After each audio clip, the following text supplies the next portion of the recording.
Hola, ¿qué tal? Los saludo a todos con la paz del Señor.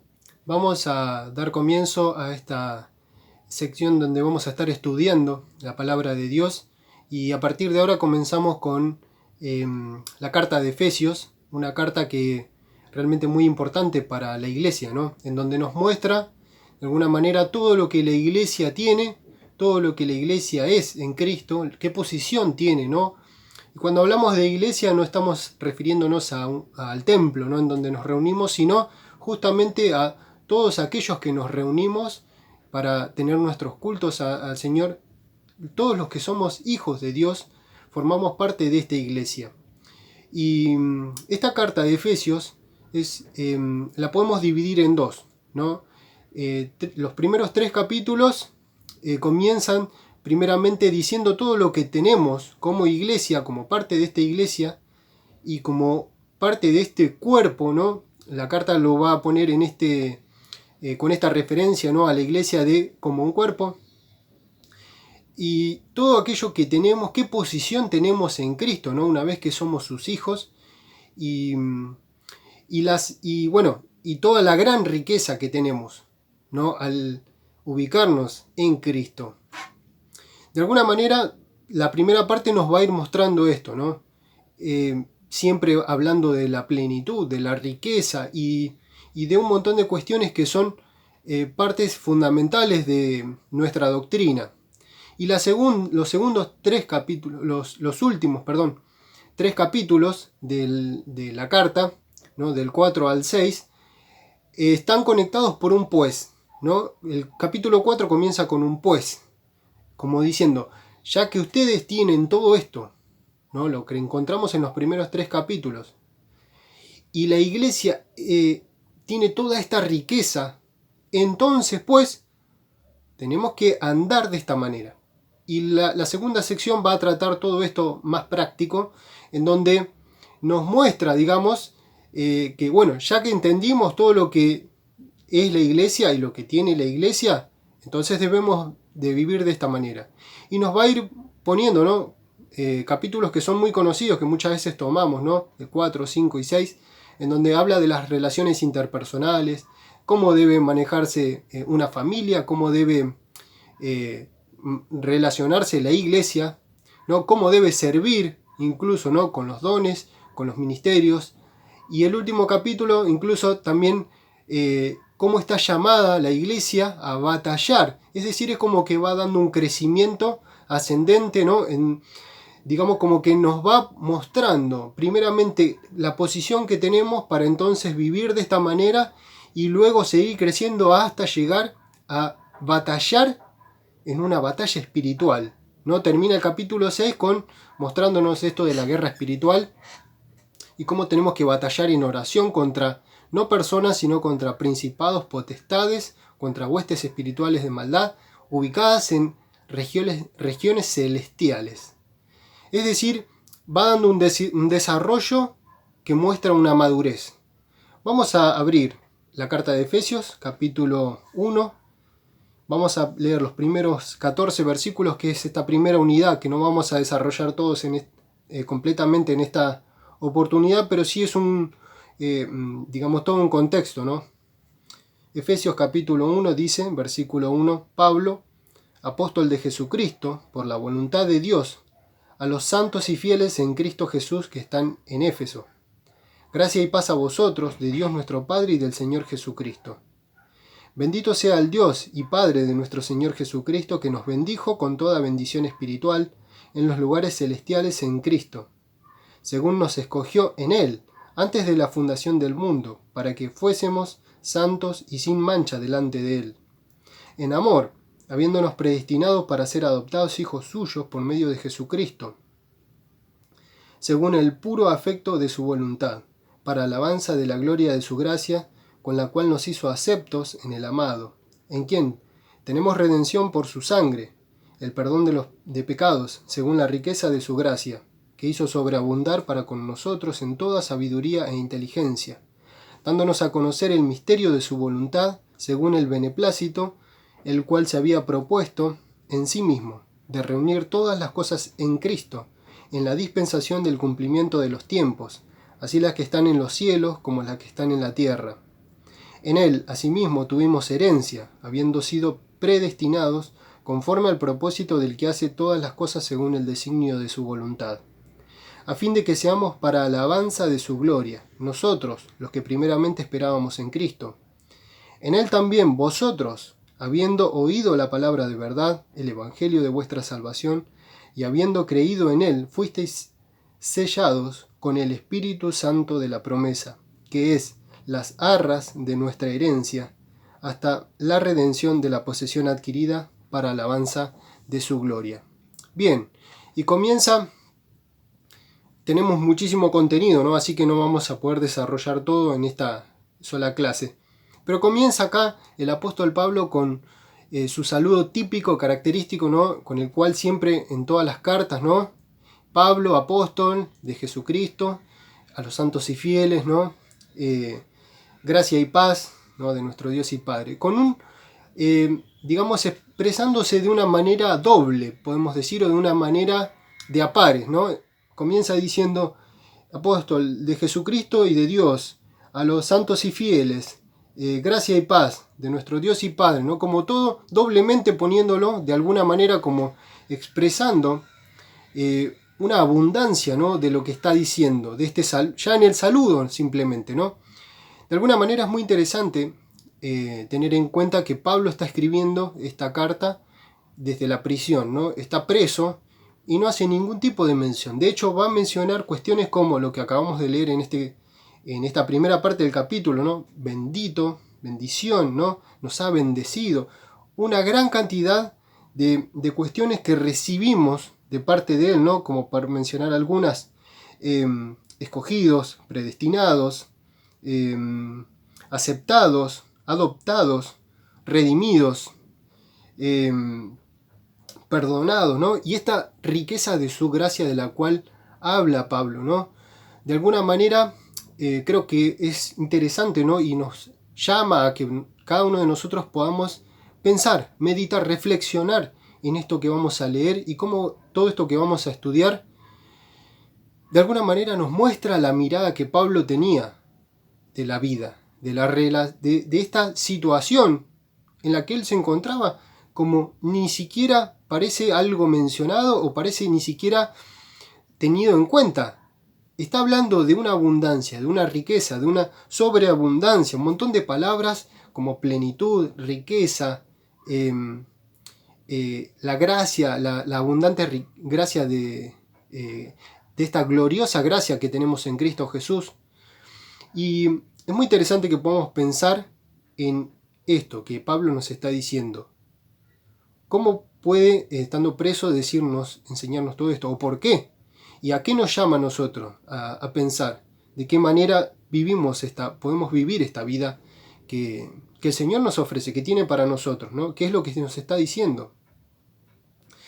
Algo que es muy característico de Pablo, ¿no? Acá en los primeros versículos nada más leemos que él dice a los que están en Cristo. Y es algo que se reitera mucho en esta sección, ¿no? Es como un saludo característico de Pablo, ¿no? En Corintios, por ejemplo, uno de los pasajes conocidos, los que están en Cristo son nueva criatura. Y siempre vemos que él, de alguna manera, a aquellos que son hijos de Dios, los define de esta forma, como aquellos que están en Cristo. Particularmente en esta carta toma una preponderancia increíble, porque si leemos acá, yo lo marqué en mi Biblia, en todos estos versículos que leímos. Por ejemplo, versículo 1, ¿no? A los santos y fieles en Cristo Jesús. Se reitera muchas veces esta frase y los derivados de esta frase, ¿no? Para referirse al Señor. Versículo 1, el versículo 3, que nos bendijo, ¿no? Con todas estas bendiciones espirituales en las regiones celestiales en Cristo. Versículo 4, nos escogió en Él para que nos presentemos santos sin mancha delante de Él. Versículo 6, ¿no? Para que lo alabemos, para que seamos alabanza de su gloriosa gracia, en la cual nos hizo aceptados en el amado, o sea, en Cristo. Versículo 7, ¿en quién? Cristo. Tenemos la redención. Versículo 9, nos dio a conocer este misterio, el cual se había propuesto en sí mismo, hablando de Cristo. Versículo 10, de reunir todas las cosas en Cristo. Versículo 11, en Él, asimismo tuvimos herencia. Versículo 12, para alabanza de su gloria. La última parte dice, primeramente lo que esperábamos en Cristo. Versículo 13, en Él también vosotros habiendo oído la palabra de verdad. Es decir, yo lo marqué en mi Biblia todas las veces, se menciona en 13 versículos, 12 veces la palabra o esta definición, esta forma de la cual Pablo nos dice, ¿no? A todo esto que está mencionando que tenemos, esta gran cantidad de conceptos que son importantísimos, ¿no? Dice, la tenemos en Cristo. Es decir, me llamó mucho la atención, ¿no? Porque cuando en la palabra una palabra se menciona muchas veces o una frase se menciona muchas veces, está claramente mostrando un énfasis. Y acá lo que Pablo dice y repite casi prácticamente en todos los versículos, en algunos se repite 2 veces, es que nosotros estamos en Cristo. No está diciendo, y comienza diciendo a los que están en Éfeso, porque de hecho ni siquiera esa parte se escribe en los textos más antiguos, ¿no? No es lo importante ni lo que viene al caso, sino, podríamos decirlo, ¿no? Para pensar en nosotros. No está hablando de los que estamos en Casanova o donde quiera que te encuentres, sino los que estamos en Cristo. Está mostrando de alguna manera cuál es nuestra posición. Yo meditaba mucho sobre esta frase, ¿no? Porque encontraba este énfasis tan importante. ¿Por qué acá el apóstol lo enfatiza tanto?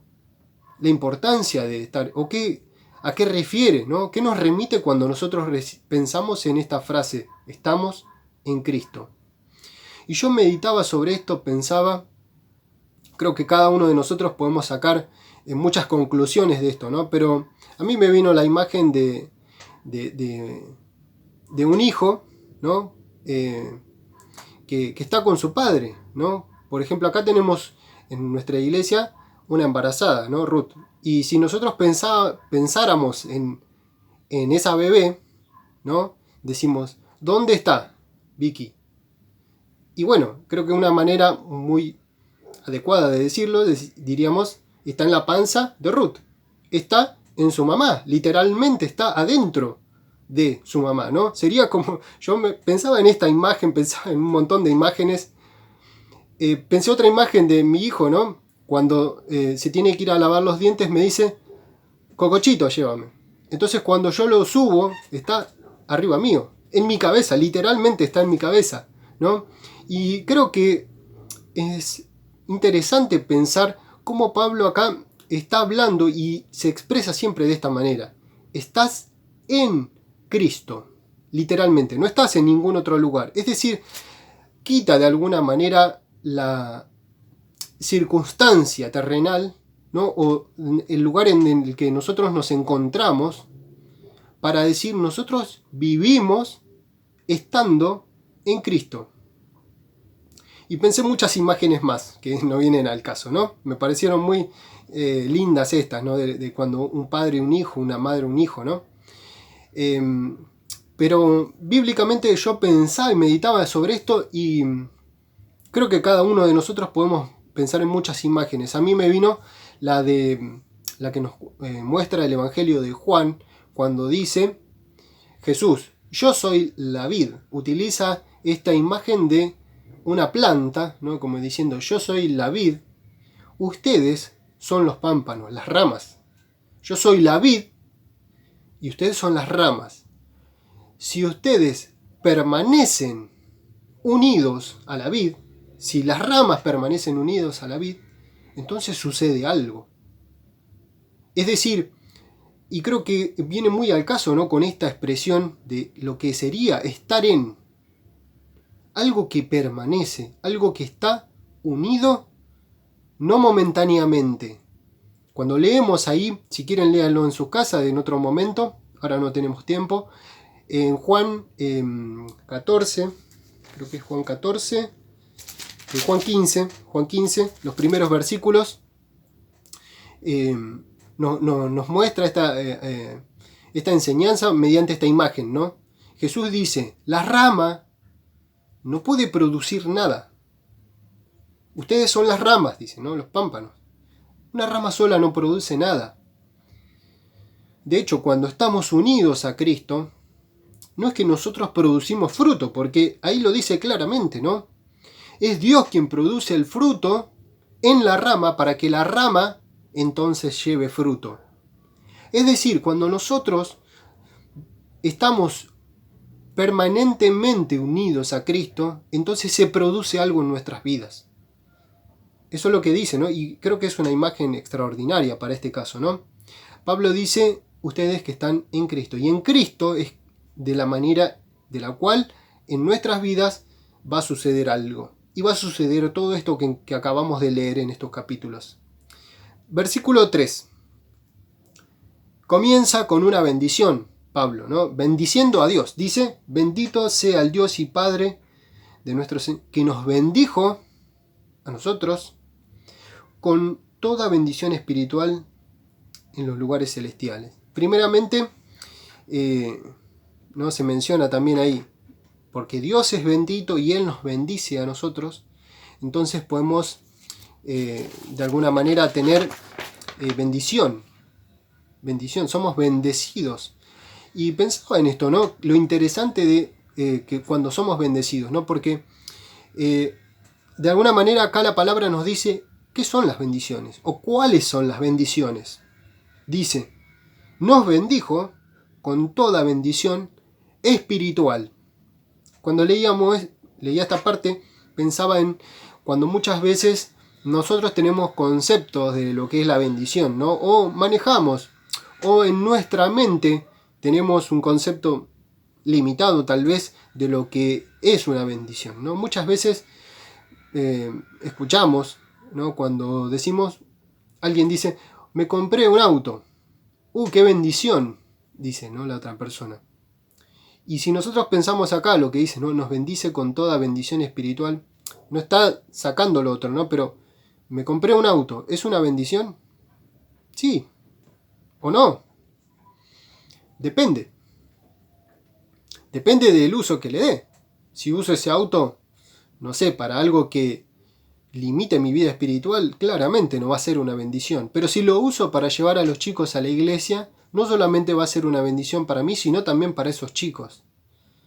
Conseguí un trabajo. ¡Uy, qué bendición! Sí o no, depende.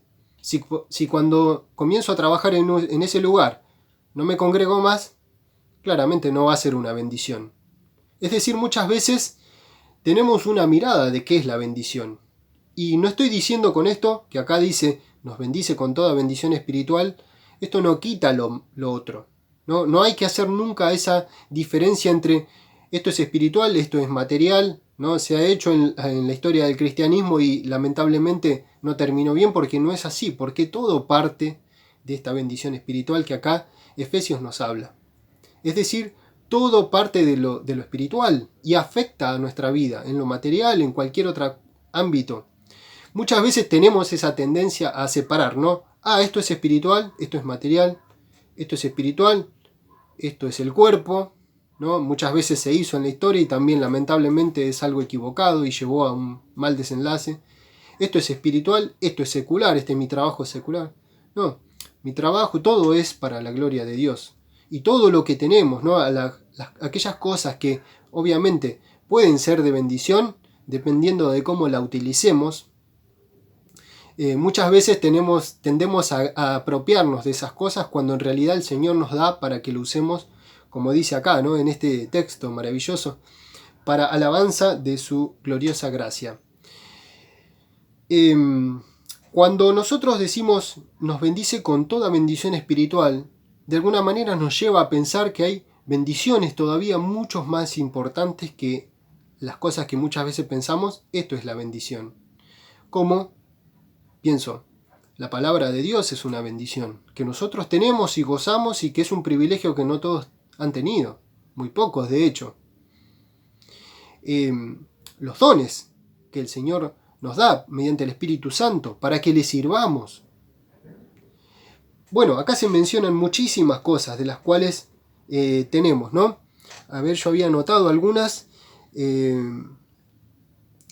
Nos da redención, perdón, conocimiento, el Espíritu Santo, el hecho de ser adoptados, de ser aceptados, elegidos, predestinados. Y todo esto de alguna manera es producto de esta bendición espiritual. Cuando mencionábamos la bendición, me acuerdo de lo que compartía el pastor Loli López, José Luis, que él nos decía, ¿no?, que somos bendecidos, y es verdad. Creo que todos nosotros estamos plenamente convencidos de que Dios nos da mucho más de lo que necesitamos o merecemos. Y el Señor nos bendice de muchísimas maneras, incluso con estas mejores bendiciones que son aquellas que son espirituales. Y el pastor nos proponía esto, ¿no?, de que somos bendecidos, así como Abraham fue bendecido, ¿no?, para que bendigamos y seamos de bendición para otros. Es decir, muchas veces tendemos a quedarnos esa bendición. Y qué lindo que es ser bendecido, pero muchas veces somos vagos en compartir nuestros dones, en utilizar nuestros dones, en ponerlos en práctica, en compartir todo aquello que Dios nos da, aferrándonos a, no, esto es mío, esto es Dios, yo lo conseguí, yo trabajé un montón para esto, ¿no?, cuando Dios es el que nos bendice. Y el pastor decía, ¿no?, como el mar muerto, ¿no?, que recibe pero no da a nadie, ¿no?, no entrega vida. Recibe, pero queda ahí, ¿no? Y lamentablemente eso no es el propósito, ¿no? A Abraham le dijo Dios, serás de bendición y en ti serán benditas todas las familias de la tierra. Es decir, nos bendice, ¿no? Nos bendice. Este que es bendito, Dios que es bendito nos bendice con bendiciones espirituales. ¿Y dónde se ubican estas bendiciones? Es muy interesante porque la última parte del versículo 3 dice, Él nos ha bendecido con toda bendición espiritual en los lugares celestiales en Cristo. Algunos argumentaban, ¿no?, de la autoría de Pablo, ¿no?, diciendo, son muy pocos, un grupo muy reducido, diciendo que Efesios no era escrita por Pablo, ¿no? Y uno de los argumentos que más proponían era que Pablo siempre hace una referencia a la inminente venida del Señor. Y acá como que no se menciona nada de eso. Pero de hecho cuando nosotros leemos, está escrito mucho acerca del cielo. Es decir, de alguna manera cuando Pablo nos dice, ¿no?, dónde se ubica esta bendición, dice en los lugares celestiales, yo creo que nos muestra, ¿no?, esa importancia de lo que era la mirada de Pablo. Es decir, él tenía la mirada ya en el cielo, no en lo que le sucedía, no en lo que vivía y en lo que estaba pasándole, ¿no? Pablo, de alguna manera, la circunstancia en la que se encontraba no era algo que determinaba nada. Él se sentía en esta abundancia, en esta plenitud y en esta riqueza de la cual nos expresa. Y de alguna manera es importante que podamos meditar en nuestras vidas. ¿De qué manera vemos la vida? ¿De qué manera, dónde es que tenemos puesta nuestra mirada, nuestros ojos, ¿no? Pablo tenía esta mirada puesta en la patria celestial. De alguna manera es interesante, ¿no?, para que pensemos cómo es que vamos a vivir esta vida y cuál es nuestro objetivo, a dónde estamos mirando en esta vida, ¿no? Y para entonces, ¿de qué forma vivimos? Pablo decía, podés tener o no, no importa. Acá lo que está diciendo es que hay una gran riqueza. Pablo decía, ¿no?, a los filipenses, sé vivir con mucho, sé vivir con poco, no importa. Lo importante es que tengo esto que es una riqueza espiritual. Sin embargo, nosotros, dependiendo de cuál sean nuestros objetivos, de cuál sea nuestra mirada, cuál sean las cosas que nosotros queramos y por las que invirtamos nuestro tiempo, va a depender, ¿no? Si vivimos con toda esta riqueza, pero miserablemente, porque podemos hacerlo, podemos tener todo esto y no ser conscientes de esto. De alguna manera Pablo, y acá esta carta de Efesios nos muestra eso, nos muestra todo lo que la iglesia tiene, todo lo que tenemos en Cristo, y para que lo gocemos de ello, para que podamos disfrutarlo, para que podamos ser conscientes y cobrar dimensión de lo que tenemos. Si no, vamos a vivir miserablemente. El pastor MacArthur, haciendo una referencia a esta carta de Efesios, contaba un caso de algo que sucedió en Estados Unidos. Yo no conocía este suceso, no es un hecho verídico, de un matrimonio de ancianos, ¿no? Unos abuelitos que vivían solos en su casa y que los hallaron muertos. Los vecinos se ve que llamaron, que no salían. Vino la policía, entró a la casa, rompió la puerta y encontró a los dos abuelitos acostados, muertos. Hicieron la investigación y dieron que la autopsia, ¿no? Que habían muerto ambos por inanición, ¿no? Es decir, de hambre, murieron de hambre. Entonces empezaron a limpiar toda la casa, ¿no? Los familiares y descubrieron en las alacenas que había latas de comida, esas comidas enlatadas, ¿no? Algunas, no mucho.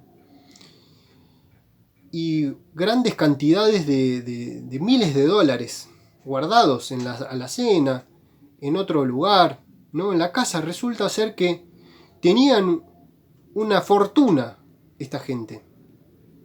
Sin embargo, vivían como mendigos y murieron como mendigos, porque toda esa riqueza la guardaban, no la consumían. Y MacArthur puse este ejemplo, ¿no? Como para de alguna manera contrastarlo con la carta de Efesios, una carta que le muestra a la iglesia todo lo que tiene y de todo lo que dispone. Sin embargo, ¿cómo es que vivamos? Bueno, depende.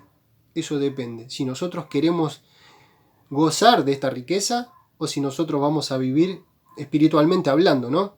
Como mendigos. Y podemos llegar a terminar como este matrimonio, ¿no? Es lamentable. Pero, bueno, es una realidad, ¿no?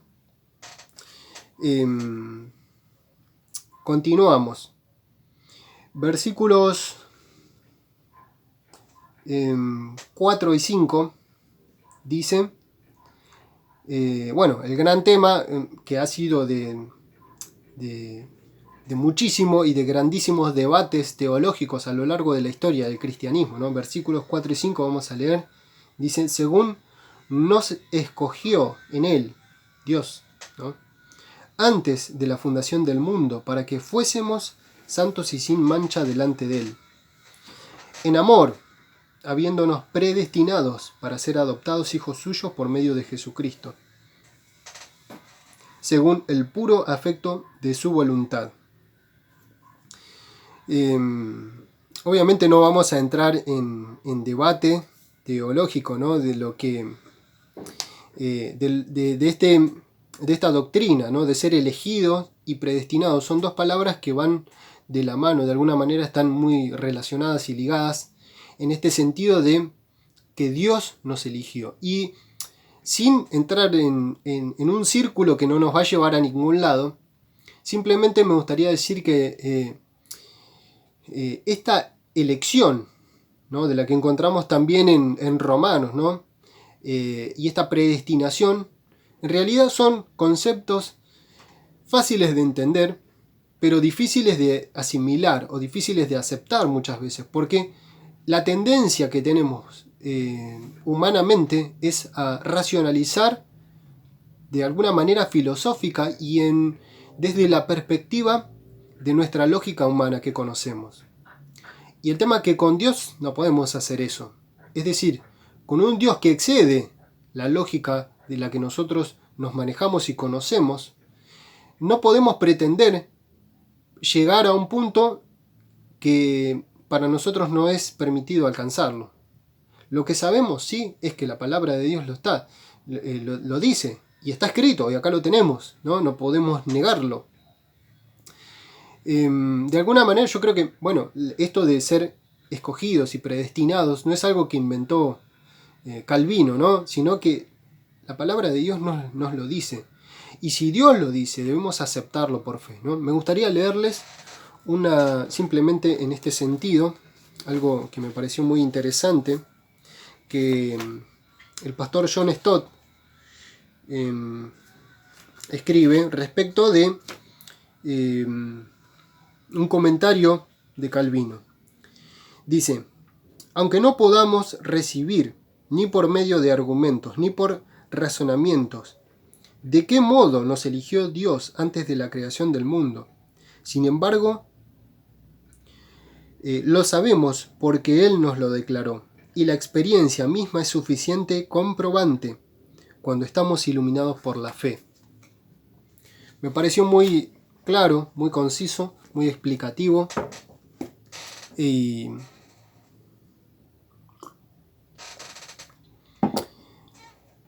como para poder tener en cuenta, ¿no?, que como seres humanos con nuestra limitación mental y humana y de nuestro razonamiento, muchas veces hay cosas que queremos saber y queremos conocer y queremos que Dios nos revele, ¿no?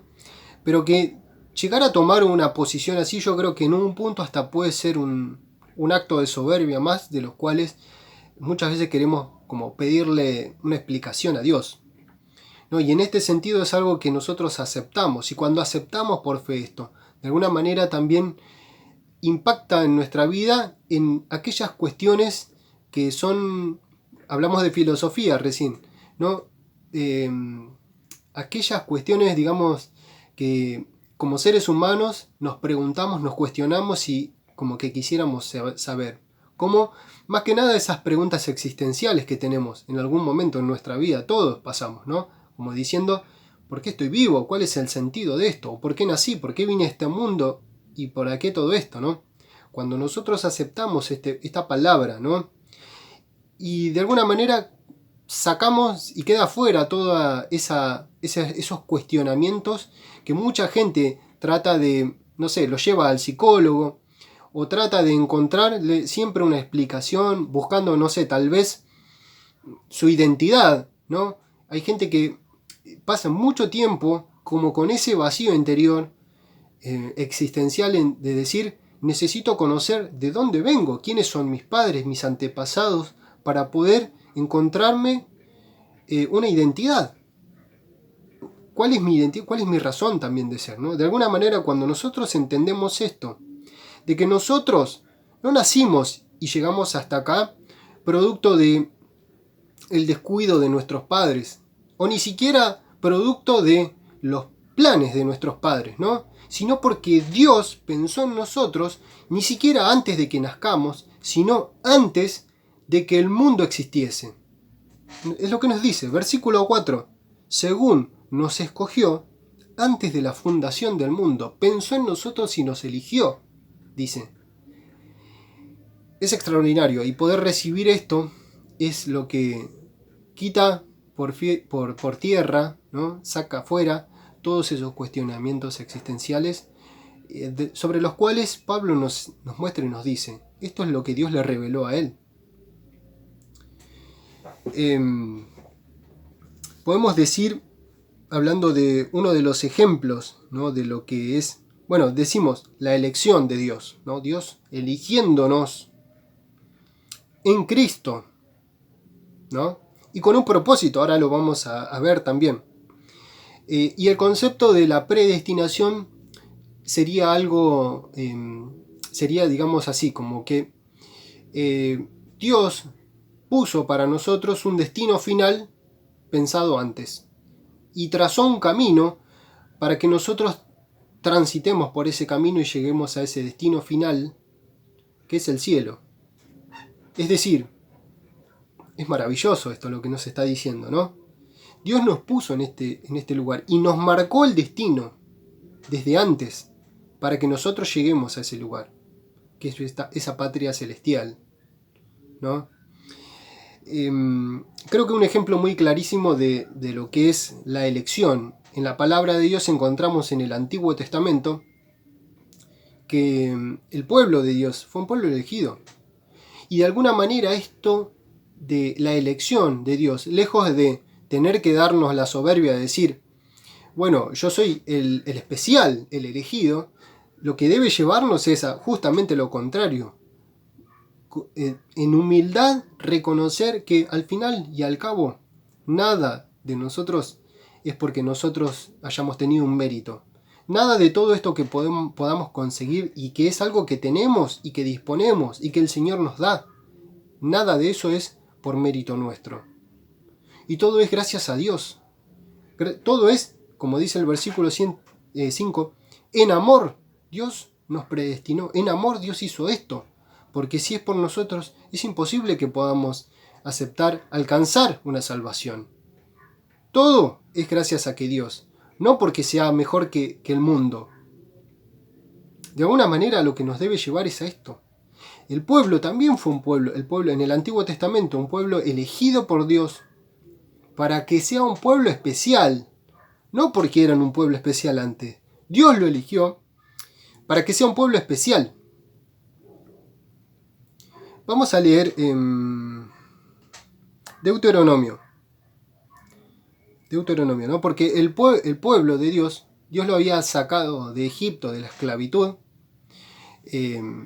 y tenía el propósito de él, era que el pueblo le sirva a Dios, ¿no? Sin embargo, muchas veces vemos que el pueblo se creía especial, y que el pueblo se creía mejor que los otros pueblos. Lo que le dice en Deuteronomio capítulo 7,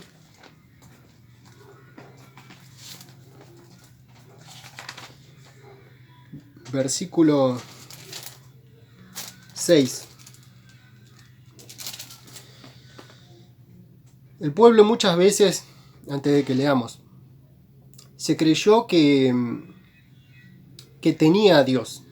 Es decir, como que Dios era una posesión del pueblo. El pueblo, esta elección, y es muy interesante lo que hizo el pueblo con esta elección, para que nosotros podamos meditar en que, si, bueno, entonces somos elegidos por Dios como iglesia, para algo, ¿qué es lo que tenemos que hacer con esto? Porque Dios eligió al pueblo y el pueblo hizo algo, lamentablemente, con esta elección. Vemos Deuteronomio capítulo 7, versículo 6 dice: porque tú eres pueblo santo para Jehová tu Dios. Jehová tu Dios te ha escogido para hacerle un pueblo especial, más que todos los pueblos que están sobre la tierra. No por ser vosotros más que todos los pueblos, os ha querido Jehová, y os ha escogido, pues vosotros erais el más insignificante de todos los pueblos, sino por cuanto Jehová os amó y quiso guardar el juramento que juró a vuestros padres, os ha sacado Jehová con mano poderosa y os ha rescatado de servidumbre de la mano de Faraón, rey de Egipto. Esto lo habíamos estudiado en la escuela dominical cuando leímos el libro de Deuteronomio, ¿no? Porque en este versículo el Señor manda y le dice al pueblo: yo te elegí, no porque eras especial. Y le dio una orden, que lamentablemente después vemos que muchas veces no las cumplió. En este caso no la cumplió. Tenía que destruir la idolatría y no lo hacía. Y yo creo que muchas veces, ¿no? La soberbia, como fue lo que le pasó al pueblo, ¿no? El pueblo, Dios lo sacó y el pueblo lamentablemente creía que disponía de Dios, de querer creer que, bueno, somos nosotros entonces los que tenemos la decisión. Es un acto de soberbia. Querer entender incluso a Dios es un acto de soberbia, ¿no? Todas las cosas que nos son ocultas. Vemos, yo me acordaba, ¿no? Para mencionar simplemente algunos ejemplos, los hijos de Elí, ¿no? Creían que porque tenían el arca, entonces tenían la batalla asegurada y disponían y manejaban a Dios como ellos querían. Llevaron el arca y resulta que el arca se la roban. En el tiempo de Jeremías, el pueblo decía: templo de Jehová, templo de Jehová, templo de Jehová tenemos. Creían que manejaban a Dios. Dios los había elegido para algo que ellos no cumplían. Y ellos se jactaban en su soberbia de que ellos manejaban a Dios. Nosotros no manejamos a nadie. Y nosotros no debemos manejar las cosas. El templo fue destruido, ¿no? Conocemos la historia. Bien, y continúa diciendo, ¿no? Y acá en estos versículos encontramos los para. ¿No? Yo marqué 3 para. Versículo 4 dice, nos escogió antes de la fundación para que fuésemos santos y sin mancha delante de Él. Es algo extraordinario. Y en el versículo que sigue dice, en amor, habiéndonos predestinado para ser adoptados hijos suyos. Versículo 6 dice, la primera parte, para alabanza de la gloria de su gracia. O como dice NBI, que me gusta más como lo expresa, ¿no? Para alabanza de su gloriosa gracia, esa gracia inmensa, imposible de expresar, ¿no? Gloriosa gracia. La primera parte no la vamos a desarrollar ahora, es una parte obviamente muy importante, ¿no? Cuando dice para que seamos santos y sin mancha. Lo vamos a desarrollar la clase que viene cuando hablemos, ¿no? De la riqueza de su gracia. Y la segunda también, cuando dice para ser adoptados hijos suyos.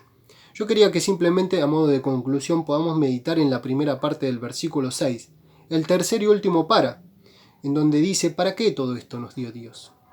Dios nos dio, nos predestinó, nos hizo aceptados, adoptados en el amado, nos predestinó, nos bendijo. Y a posterior va a seguir mencionando muchas otras cosas más, ¿no? Sobreabundó y nos dio sabiduría, conocimiento, nos selló con el Espíritu Santo, para alabanza de su gloriosa gracia. A modo de conclusión en esta parte, ¿no? Podemos decir que comienza el versículo 4 diciendo que Él nos eligió desde antes que el mundo fuese, ya pensó en nosotros. Y en la primera parte del versículo 6, que esto es para alabanza de su gloria. Es decir,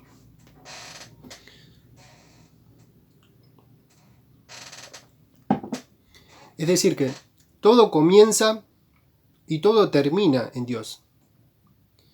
Que todo es en torno a Dios. Que antes de la fundación del mundo Dios pensó en esto y el fin de todo esto es para Él. Es decir, Dios es el que es el centro acá. Es lo que pasaba con el pueblo. Cuando el pueblo es sacado de Egipto, Dios lo llama a Moisés y le dice que el pueblo estaba sirviendo a los egipcios, ¿no? Y allí cuando lo llama en esa zarza le dice a Moisés, cuando yo los saque de allí, vendrán y me servirán a mí. Es decir, Dios los sacó al pueblo de la esclavitud de los egipcios para que le sirvan a Él y no al revés. Es decir, Dios los sacó para que ellos los sirvan a Dios y no para Dios servir al pueblo. Y lo mismo con nosotros. Cuando nosotros leemos ahora acá Efesios, es para que nosotros sirvamos a Dios. Menciona la palabra alabanza, ¿no? Que es algo que habla de cuando nosotros recibimos algo y a la vez nosotros valoramos eso, ¿no? La alabanza es eso. Es realmente valoro esto que recibí. Alabanza, creo que cada uno, si preguntara a todos los que están escuchando, ¿no? Cada uno podría tener un concepto de lo que es alabanza, ¿no? Yo siempre cuando pienso en la palabra alabanza, me viene a hablar. Algunos podrían pensar que hace referencia a cantar. Algunos hacen referencia a una posición física, ¿no? Creo que todo esto está incluido dentro de lo que es la alabanza, ¿no? Alabar técnicamente es hablar bien. Es decir, cuando yo valoro eso y lo expreso de alguna manera, la que sea, cantando, hablando, en una posición, y lo que dice, para la gloria de su gracia. El pueblo estaba para servir a Dios. Y el pueblo, lamentablemente, cuando sale de Egipto, se quejaba de Dios. se quejaba de Moisés, se quejaba de todo. Quería volver a Egipto. Y es interesante para que podamos meditar sobre nuestras vidas y en este sentido, ¿no? El humanismo muchas veces plantea a que el ser humano es el centro de todo. Es el centro del universo, ¿no? Es como si el sol giraría en realidad alrededor del ser humano, y en realidad no es así. En este universo somos una pequeñita parte, ¿no? Insignificante. Cuanto más frente a Dios, ¿no? No se trata de lo que muchas veces nosotros necesitamos o queremos o creemos o pensamos que necesitamos, sino lo que Dios dice y lo que Dios determina, porque es todo en torno a Dios. Creo que el humanismo muchas veces lleva al hombre a pensar de una manera, muchas veces escuché, ¿no? Si Dios existe, ¿por qué pasan estas cosas? Si Dios existe, ¿por qué hay gente que se muere de hambre? ¿O por qué? Cuestionamientos que de alguna manera nos muestran que el ser humano cree que Dios tiene que estar a disposición del hombre. En donde el humanismo nos plantea esto, el egocentrismo, que es que el ser humano se crea que Dios tiene que servirlo al ser humano, es decir, que Dios tiene que estar atento a sus necesidades y que Dios está para cuidarlo en todo, que nunca pase nada. Entonces, si Dios existe, ¿por qué pasa esto? Cuestionando a Dios incluso por consecuencias del propio pecado de la humanidad, no de nosotros tal vez la consecuencia del pecado de nuestros abuelos, ¿no? Porque hoy mucha gente se muere por muchas enfermedades producto de la contaminación que tuvieron a principios del siglo pasado, ¿no? Generaciones de nuestros abuelos y la generación anterior. Y hoy las consecuencias se viven y la maldad reina en todo el mundo. Pero la culpa no es de Dios. Y sin embargo, esta forma de pensar, de que el hombre tiene que tener una explicación de todo, ¿no? Incluso yo creo que como cristianos muchas veces podemos caer en esto, ¿no? De decir que Dios me bendiga, que Dios me cuide, que Dios me ayude, que Dios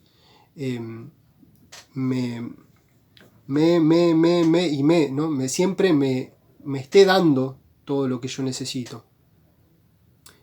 Y acá lo que nos muestra es que Dios no está para servir al hombre, sino al revés. Somos nosotros, creados, elegidos y predestinados para la alabanza de su gloriosa gracia. Vamos a continuar la clase que viene desarrollando la segunda parte. No, en realidad yo lo leí todo porque es todo un conjunto. Y vamos a ir a volver a los versículos 4 y 5, ¿no? Les pido que puedan seguir meditando ustedes en sus casas para la semana que viene poder seguir desarrollando todo esto que continúa. Realmente el Señor nos da una riqueza inmensa. Es decir, esto para lo que Dios nos creó, que es para que alabemos su gloriosa gracia, es realmente una gran bendición para nosotros, para nuestras vidas. Que podamos realmente ser humildes y comprender y recibir esta palabra en cada uno de nuestros corazones para que Dios siga obrando, trabajando, abriendo nuestros ojos, mostrándonos qué es lo que quiere en nuestra vida. Vamos a orar. Señor Dios y Padre, te doy gracias por tu palabra, porque nos muestra, porque nos enseña, Señor, realmente qué es lo importante.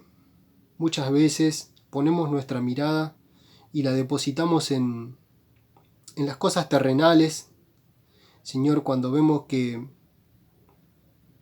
la vida, como dice tu palabra, Señor, no consiste en la abundancia de los bienes que posee el hombre.